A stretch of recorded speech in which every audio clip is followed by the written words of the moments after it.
ang pasabog na kumabog sa nangyayari sa Middle East. Ito ang dahilan kung bakit lahat ng sangkabaklaan ay gustong mamuwalan. At ito rin talaga ang pinag-uusap-usapan dahil gustong malaman kung alin nga ba ang naiba. Ito po si Alwin Ignacio, the Diva That You Love. Kasama ko ang aking kumaring Ucho Maldita. Hi, this is Alex Brosas. And of course, we have to talk about this Hitty Show. Parang it's a must. My God. I am just so excited that this is our difficult round dahil pasok na pasok sa aming pangalang The TT Show ang pag-uusapan. Dahil ngayon, pinagko-compare na kung sino ba ang bigger at biggest kina Aaron Villaflor,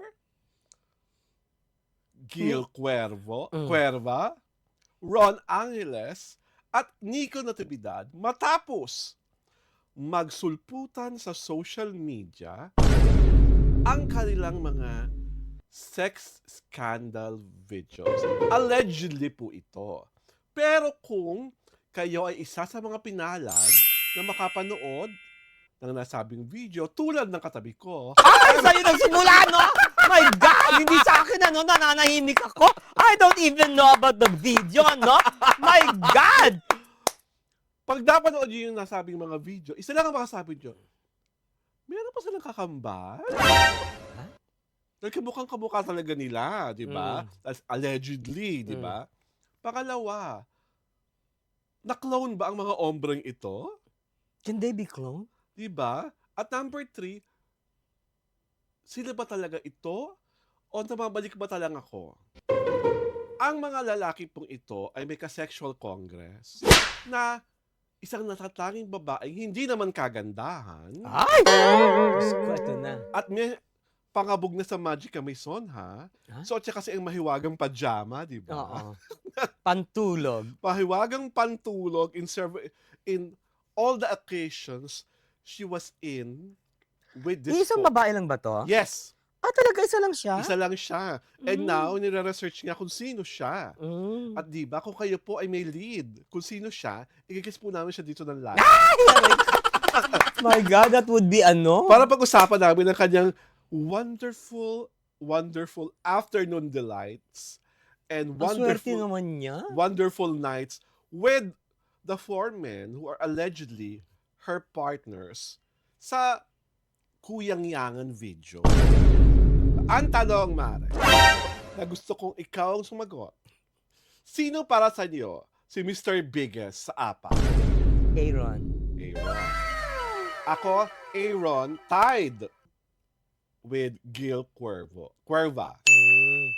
Diba? Pangalawang tanong, kung yung apat na to ay mangangalabit sa'yo at aayain kang kabugin ang babaeng nakapantulog, kanino ka unang mag-yes? Although I'm not the type, pero I will answer that. Yes, kanino ka unang mag-yes? Aaron. Aaron. Okay. Ako kay Gil pa rin.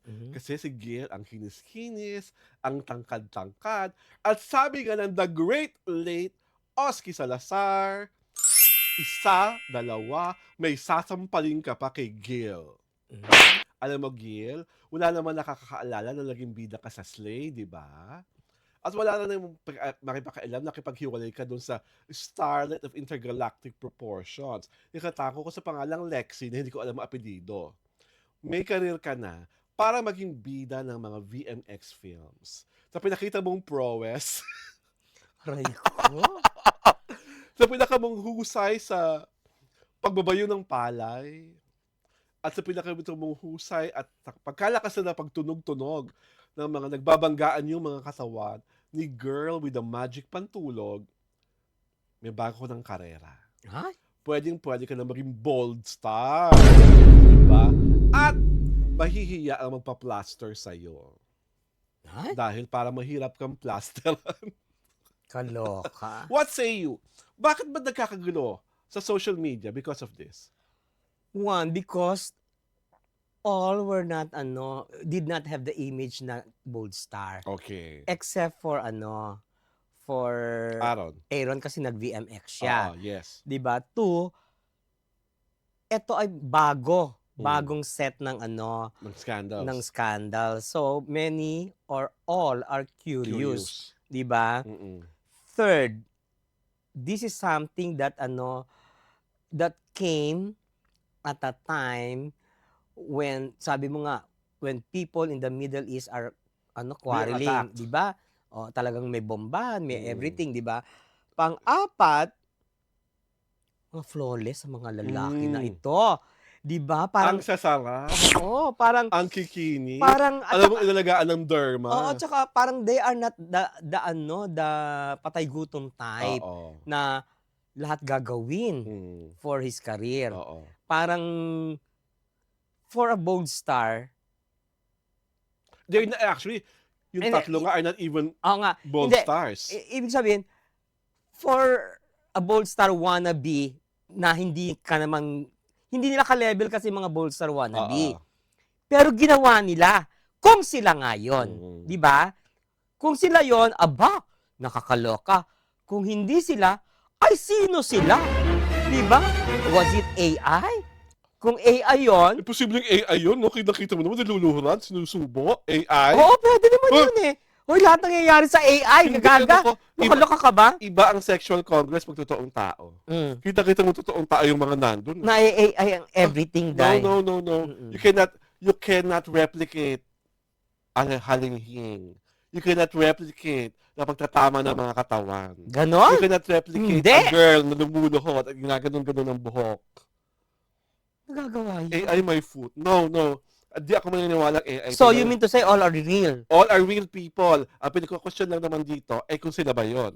Oh. But Aaron already issued a denial. Hindi Mm. daw siya. Ang kiniklaim niya, BMX lang yung BMX mga... na daw yung mga clips. Parang feeling ko, Aaron, hindi pinakita sa'yo to. Abangan mo. Pag nakita tayo, papakita ko. Ay! Diba? Diyos ko. Number 2, si Ron Angeles. Mm. Ang sabi niya rin sa isang social media post, relax lang kayo dyan. Mm.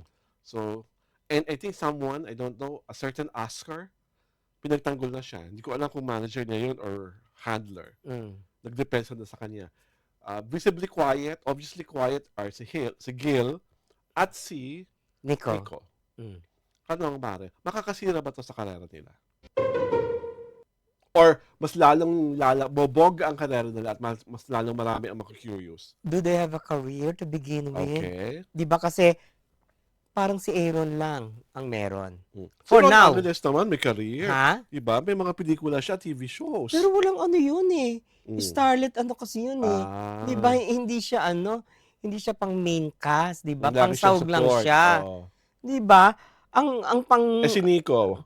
si Nico lalo namang starlet lang din yun, di ba? Hindi naman siya pang main cast. Actually, between all the three, because si Nico lang ang married eh. Si Nico lang ang So, I married. don't know if this is going to be something that his wife, Kaka-celebrate lang ng 12th anniversary eh. I don't know if this is something his wife is going to be upset about. Di ba? Diba? Kung hindi naman siya, edi what is there to be bothered about? Well, Diba? sana nga hindi siya. But people cannot, parang ang hirap para sa mga tao na maniwalang hindi sila. Although, medyo malabo yung pagkakakuha. Ang question kasi dito is, sino yung nagpalabas Sino nag-leak ng videos? video? Number 2, what is her or his purpose? Kasi for sure may purpose yan, Oo. di ba? Oo. Ang purpose ba niya ay pasikatin yung 4? Or- Ang purpose ba niya ay ipakita na I have the power? Di ba? Na Kumbaga pwedeng inonseko ng mga to kay gagantin ko. Oo. Number 3, ano mapapala nung nung nag-leak? Di ba? Ano mapapala niya? Self-satisfaction ba to? Paghihiganti ba to? Pagmamaganda ba ito? Di ba? Kasi pwedeng yun ang mga rason, di ba? Kasi all of the above. Mm. Ang issue kasi lang doon is, kasi parang, if this was done privately, and the men involved were given the assurance that this is not going to be made known public, pero break yung trust nila, do you think these men will pursue something? Siguro, kapag nawalan sila ng project because of this. Mm. Kasi, Or may mga kontrata silang maapektuhan because of this. Pero I don't think so. Kasi mga lalaki naman to eh. Ang maapektuhan dito yung babae. Ang Parang ano yun naman doon, siya affected.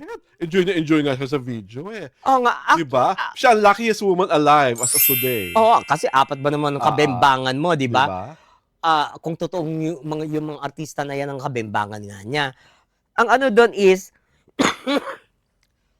have they gone low? Mm.